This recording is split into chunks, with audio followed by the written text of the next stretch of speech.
Accidentally killing someone, what went wrong? Part 5. Not me, but two of my high school classmates.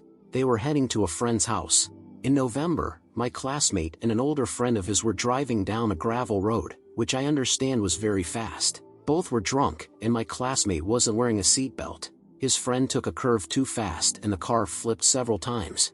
The driver was knocked unconscious, and my classmate was thrown out of the window. It is believed he died instantly. When they never arrived at the friend's house, they went looking for them, and it was then that a friend of mine found him dead by the side of the road. I was never very close to him, but we were an extremely small high school class, so I still spent most of the day around him and his antics. It was a big reality check. I heard he was going to school a while back. I still think about him a lot. Another comment here reminded me of the guy who worked at the local Subway store. He was super friendly and always took pride in making sandwiches. At first, I didn't pay much attention to his lack of teeth, but after a few months, one of my friends asked him what happened. Turns out he worked the carnival circuit for years and had some particularly nasty kids on one of his rides, so he kicked them out. That night he got off work and went to grab dinner when someone tapped him on the shoulder. He turned around and the kids were behind him, and one of them hit him in the mouth with a baseball bat. He said he felt all his teeth shatter and was spitting them out. Then he pulled out his pocket knife and started stabbing. He stabbed repeatedly at the group of kids, making definite contact with his knife. At least one of the kids fell and he ran. He jumped on a freight train and left the area for good.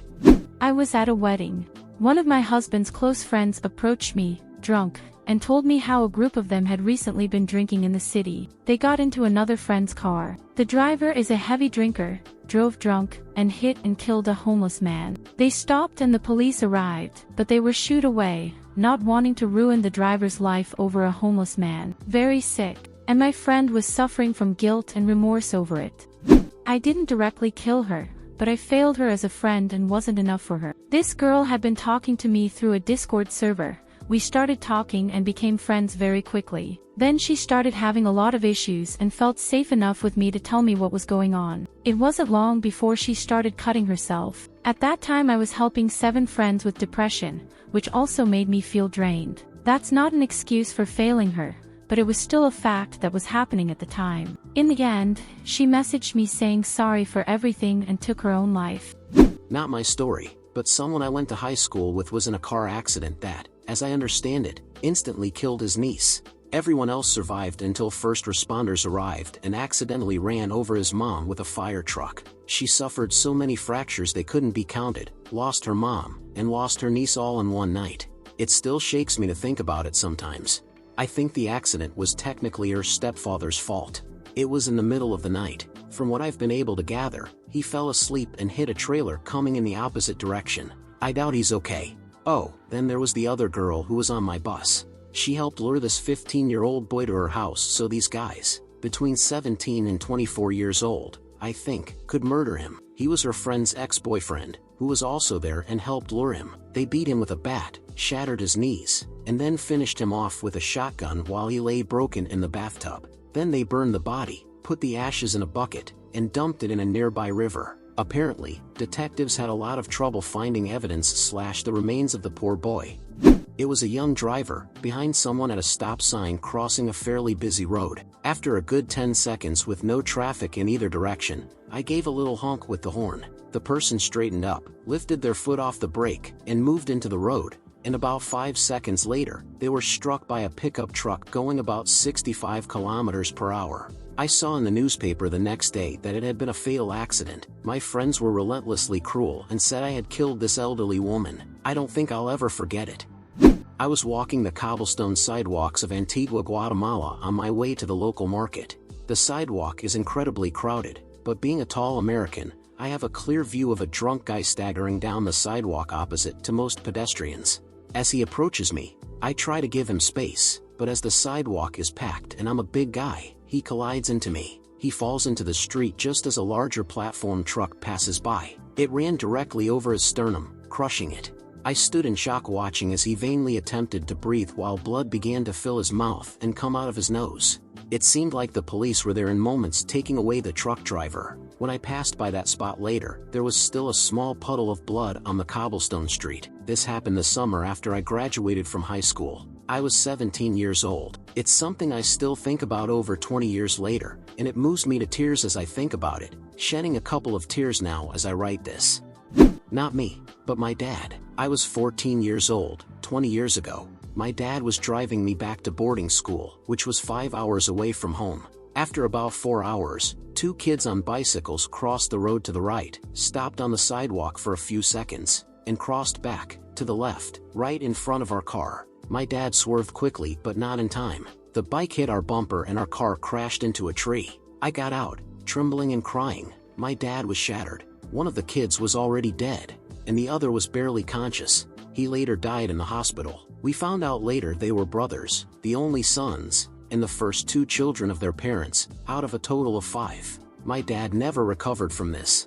Although he was cleared by the police, the guilt never left him. All the parents wanted from us was a new bike, as they were missionaries and needed it. They forgave my dad, and accepted/understood that it wasn't his fault, but it still haunts me that a family could lose 2 sons in one day. I was a shadow of myself in school that year. I had broken windshield glass in my hair for weeks.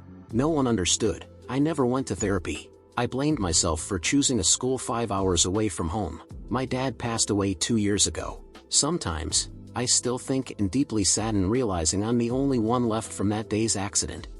I've told this story a few times on Reddit, but I was driving and hit a 14-year-old boy on a bicycle. It was unavoidable, though it took me years to truly understand that. Because he was a child, I kept blaming myself, but he was riding his bike through 2 lanes of stopped traffic at a traffic light. I was traveling in the opposite direction of all those cars, but my side of the traffic light was green. There were so many stopped cars that I couldn't see the other side of the road at all. So I had no idea there were kids nearby. About 20 feet past the crosswalk, I suddenly see a bike tire shooting out and slammed on the brakes hard. The tire hadn't even fully emerged when I was already braking, but there just wasn't enough time. I was under the speed limit, but his head impacted the base of my windshield wipers and left him with a traumatic brain injury. Unfortunately, that's not where this story ends, because it turns out the boy was the son of one of my coworkers whom I had worked with for almost 10 years. It's been about 10 years since the accident, and I still work at the same place with the same coworker. She forgave me even before they pulled the plug. She knew and understood that I did everything I could to avoid that outcome. But it consumed me for years: post-traumatic stress disorder, depression, all of that. I've gone through all kinds of therapies, that's helped, but I'll always carry an extra weight. When my ex-wife and I were still married, she was driving parallel, at about 110 kilometers per hour, with a large utility truck on a 3-lane highway. She decided to pass the truck on the right instead of the left. As soon as she merged into the right lane, she collided with a car that had stopped in the lane instead of pulling over to the shoulder. The woman driving the car was standing just next to the car on her passenger side, so when my ex crashed into the car, it pushed it and sent it tumbling down a very steep embankment beyond the shoulder. The woman died on the spot. The truck driver saw it all and called 911. My ex called me. The deceased woman's family tried to sue my ex for wrongful death, but the insurance company intervened and stopped them because the woman had stopped the car in a travel lane on a highway. Reflecting on the stories shared here, I have a haunting memory etched into my mind. It happened a few years ago, a fateful journey that changed everything. I was on a familiar road, heading home after a late shift. It was that twilight hour when the sun had slipped away, and night was rapidly approaching, the kind of dusk that plays tricks with your vision. Further ahead, a figure was carrying out their nightly run, skirting closely along the edge of the lane, a risky choice in the fading light. As I approached from behind, I remember debating whether to honk the horn as a gentle warning. Before I could decide, he stumbled, a simple trip or a stone, it was impossible to tell. He fell to the ground directly in my path, at the worst possible moment. I swerved sharply, the world slowed down, but the sickening thud still came. The rearview mirror told a story I never wanted to hear. The aftermath was a blur. I remember sirens and flashing lights, but more than anything, the pain of knowing that a difference of seconds could have altered 2 lives entirely. They say it wasn't my fault. No charges, no citations, just a tragic accident. Still, the what-ifs circle like vultures. It's stories like ours, shared here with raw honesty, that remind me there are others wrestling with similar ghosts. Sharing doesn't erase the past, but perhaps in this collective catharsis, we find a shard of solace. Not directly, but I still feel responsible.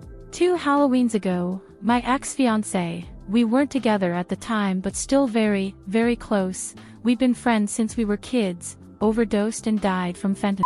I was shattered. I'm also a former addict and decided to relapse. I had been talking to his close friend, who was also a mess and still using. I messaged him asking if he could get some for me. I didn't get a response, so I messaged someone else and got them to bring it to me. That night he messaged me saying he had got some for me and how badly he wanted to see me. He wasn't doing well and seeing me would be like if my ex were still alive. But I was already high and didn't want to move, so I told him I'd call him the next day. He asked again, and I told him, "Sorry, not tonight friend, just call me tomorrow." The last thing he said was, "Okay zombie." He overdosed and died that night, with the he had gotten for me. I know technically it's not my fault. But God, the guilt hurts so much. If I had gone that night, he probably wouldn't have died, but he probably would have eventually. Fentanyl is terrible. But then again, maybe he would have eventually cleaned up like I did. I miss them both so much. I try to stay clean for them. I'm not willing to talk about my accident on Reddit at this time, but I belong to a group called hyacinthfellowship.org for people like us.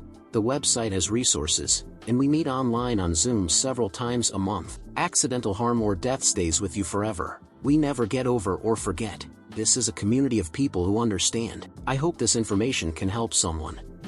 And well, friends, that was all for today's video. If you enjoyed it, let me know with a thumbs up so that YouTube can share these stories with more people. Remember to hit the bell icon to be the first to know when we upload a new video. See you next time.